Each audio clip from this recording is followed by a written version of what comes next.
السلام علیکم ورحمۃ اللہ وبرکاتہ۔ الحمدللہ والصلاۃ والسلام علی رسول اللہ۔ گناہوں کی مغفرت بخشش کا ذریعہ بننے والے اعمال میں سے ایک عمل وضو بھی ہے۔ نبی کریم صلی اللہ علیہ وسلم کی بہت ساری احادیث میں یہ یقین دہانی کروائی گئی ہے کہ جب کوئی مسلمان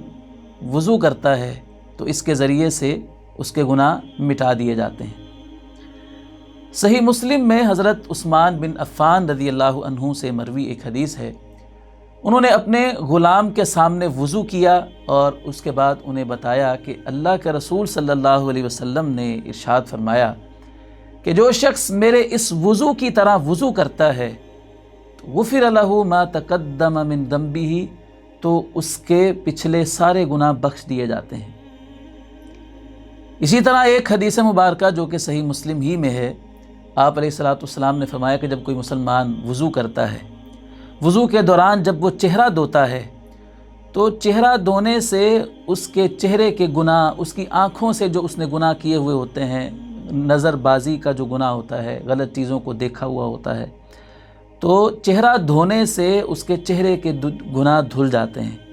جب وہ اپنے ہاتھوں کو دھوتا ہے وضو کے دوران میں تو اس کے ہاتھوں کے گناہ جو اس نے اپنے ہاتھوں سے کیے تھے وہ معاف ہو جاتے ہیں۔ وضو کے اندر جب وہ اپنے پیروں کو دھوتا ہے تو پیروں کے ساتھ جو اس نے گناہ کیے تھے، غلط جگہوں پر چل کر گیا تھا،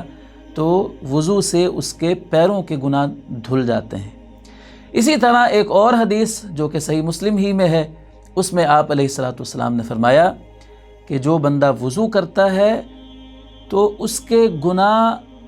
معاف کر دیے جاتے ہیں، اس کے گناہ دھل جاتے ہیں، اس کے جسم سے جھڑ جاتے ہیں اس کے گناہ،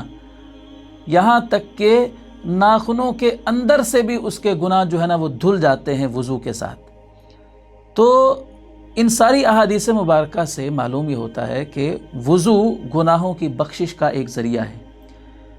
یاد رکھیے کہ اس بات میں تو کوئی شک نہیں ہے کہ وضو نماز کے لیے شرط ہے۔ جب بھی ہم نے نماز پڑھنی ہے تو وضو کرنا ہی کرنا ہے، وضو کے بغیر تو نماز ہی نہیں ہوتی ہے۔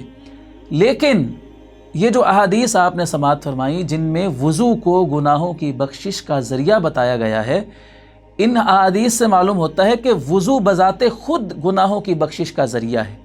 نماز تو الگ سے ایک عمل ہے جو گناہوں کی بخشش کا ذریعہ ہے، گناہوں کا کفارہ بن جاتا ہے نماز، لیکن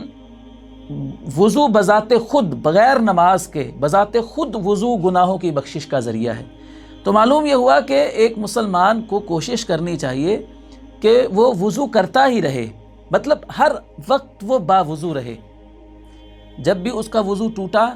تو فوراً وضو کر لے، نماز کا وقت نہ بھی ہو تو پھر بھی وہ وضو کر لے، یہ فضیلت حاصل کرنے کے لیے کہ وضو سے اس کے گناہ معاف ہوتے ہیں۔ حضرت بلال رضی اللہ عنہ